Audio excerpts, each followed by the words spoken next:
You don't lose your life all at once.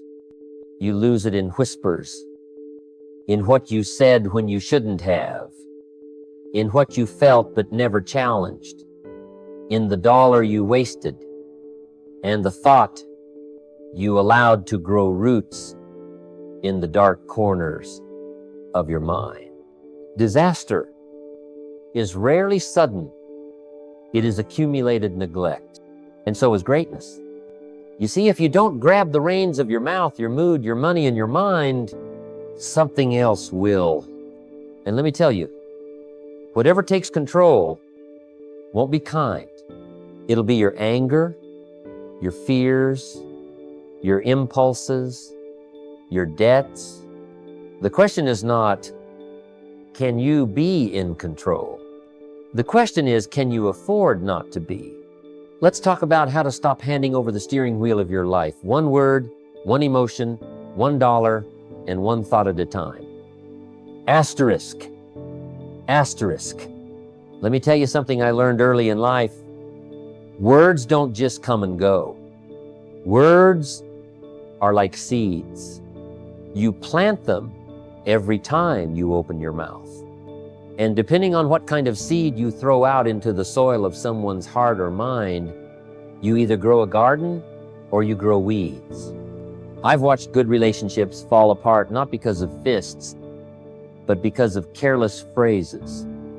I've seen business partnerships dissolve over sarcasm, spoken at the wrong time. One word, wrong or right, can start a war or build a future.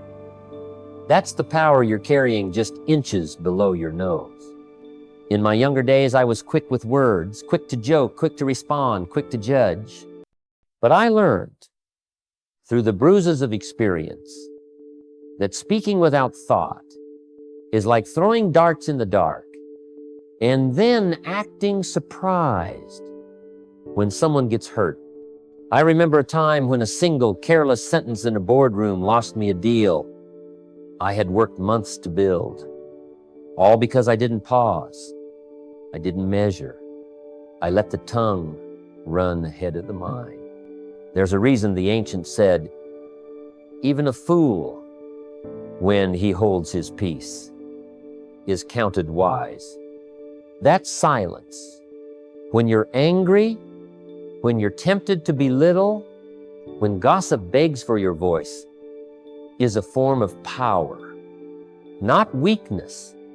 It takes more discipline to close your mouth than to open it. And discipline is what builds wealth, character, and reputation. I always told people, speak like you're investing, because you are. Every sentence is either compounding or depleting your future. You want influence?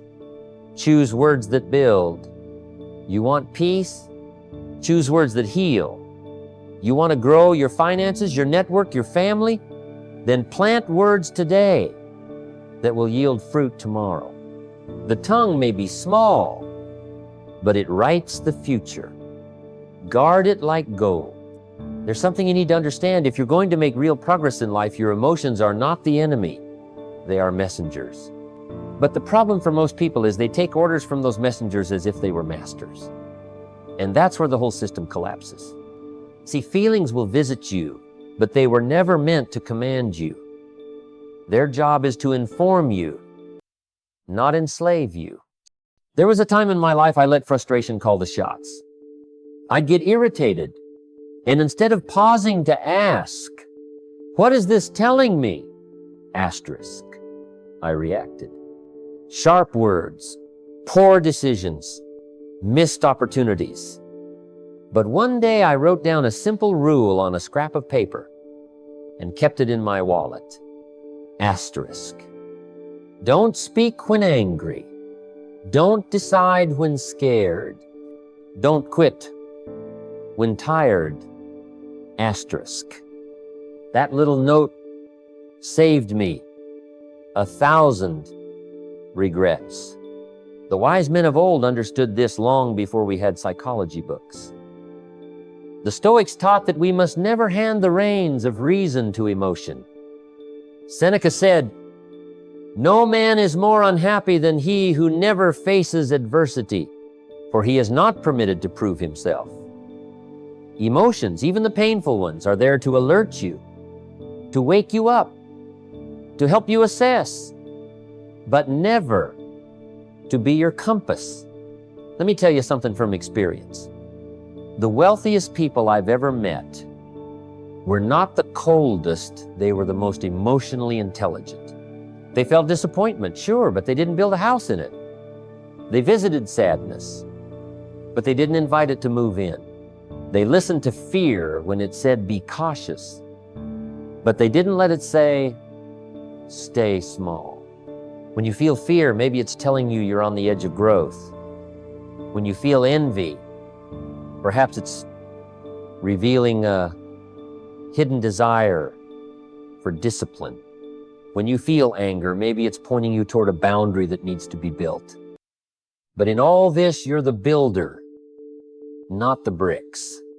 So listen to your emotions, take the message, thank them, and then make the decision with your mind, not your mood. Because the captain of the ship must always be reason, not the waves beneath it. You've got to learn the art of disciplining your dollars, or they'll vanish like smoke in the wind. Money has a funny nature. It slips away quietly from those who don't give it direction, but it multiplies in the hands of those who tell it exactly where to go. If you don't run your money, it'll run you straight into trouble, stress, and survival mode. I've been there, and I'll tell you, financial pain is one of the loudest teachers in life. In my early years, before I knew better, every dollar I earned had a mission of its own. I'd get paid on Friday and be broke by Monday, wondering where it all went. One day, an old farmer gave me a principle I never forgot. Asterisk. The cow that isn't fenced will wander into the neighbor's field. Asterisk. Money's the same. If you don't fence it in with discipline, it'll find its way into someone else's pocket. Discipline isn't about restriction, it's about direction. It's telling your money, you go here, you stay there, you multiply over here. You save, you invest, you give with intention. Asterisk. The ancient proverbs say, asterisk. He who gathers money little by little makes it grow. Asterisk. Not gather when you feel like it, or only when there's something left. No. Little by little, steadily, intentionally. Here's a truth you can live by. Budgeting is not punishment, it's empowerment. It's how you show your future self some respect. And saving, that's not scarcity thinking, that's harvest thinking. Every farmer knows you don't eat all your seed. Some is for sowing, some is for storing, and some is for giving. And let's be real, it's not how much you make, it's how much you keep and how well you manage what you keep. I've seen people double their income and still live paycheck to paycheck. Why? Because without discipline, more money just makes you more broke, only in a nicer house. So train your dollars like soldiers. Give them orders. Guard them with wisdom. Because if you don't discipline your dollars, they won't just disappear. They'll take your dreams with them. What you speak, you strengthen. That's a truth most people never stop to consider. Words aren't just sounds, they are tools of creation or destruction. Every time you open your mouth, you're either building a future or borrowing trouble. You're either affirming your strength or reinforcing your weakness. And if you keep saying things like, I can't, I'm broke, nothing ever works for me, guess what? You're training your subconscious to agree with you. You're wiring your mind to search for proof that your limitations are real. I used to say, I'm not good with money, over and over until I believed it, and worse, behaved like it. I didn't just think it, I spoke it, reinforced it, and lived it. And nothing changed until I changed my language. The moment I said, I'm learning to manage money wisely, I gave my brain a new order, a new mission, and slowly, the habits began to follow. You see, words are seeds, and once you plant them, they grow. But if you're planting weeds, don't expect a harvest of roses. There's a reason ancient wisdom says, asterisk, let the weak say, I am strong. Asterisk, not because they feel strong, but because what you speak, you invite. Speak strength in the middle of fear. Speak clarity in the middle of confusion. Speak direction when you feel lost, and over time, your words will start to carve the path forward. Now, I'm not talking about fantasy, I'm talking about focus. When you declare something with conviction, your brain, your energy, and your habits start to align. That's not magic, that's how the human psyche works. You become the story you keep telling yourself. So be careful. Don't curse your own future with careless language.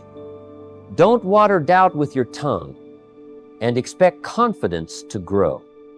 Speak what you want to see, not what you fear will happen. Because when you speak with purpose, you strengthen your purpose. And when your words match your vision, your life starts to catch up.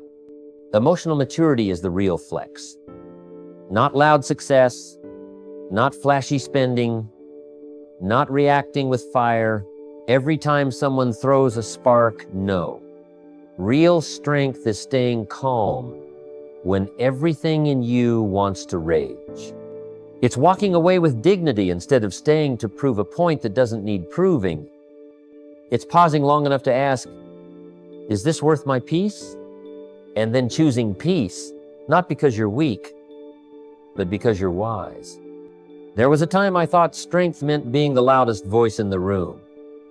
If someone insulted me, I had to get the last word.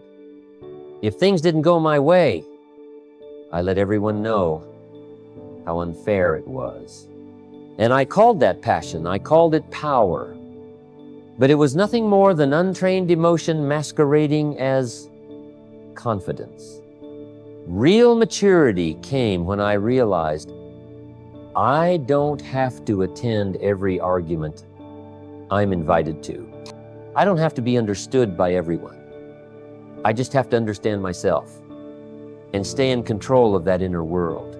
It's a mature man or woman who can be insulted and stay composed, who can take correction without crumbling, who can delay pleasure without feeling deprived. That's power. That's control. That's the kind of inner strength that builds wealth, deep relationships, and lasting success. So don't fall for the noise. Don't think emotional explosions are strength. The real flex is self-control. The real glow-up is restraint. When your emotions report to your values instead of running the show, that's when life begins to move in your favor. So here we are, at the end of a journey that didn't just speak to the wallet, but to the mind, the heart, the tongue, and the soul. If you've listened closely, you've realized that the real wealth isn't just in bank accounts, it's in discipline, in restraint, in clarity of thought, and in emotional mastery. Because if you can't control yourself, you'll spend your life trying to control the world and losing every time. Guard your words like gold. Master your moods like a craftsman with his tools. Think before you act, and feel before you speak. And above all, remember, success isn't just about what you build, it's about who you become while building it. Don't chase riches with a poor mindset. Don't demand peace while nurturing chaos within. You can't fix the outside until the inside is anchored. Now it's your move. Take inventory not just of your finances, but of your habits, your reactions, your thoughts. Choose one area today, your mouth, your mood, your money, or your mind, and begin to master it. Because when you lead yourself well, everything else begins to follow. That's how real transformation begins. Let's get to work.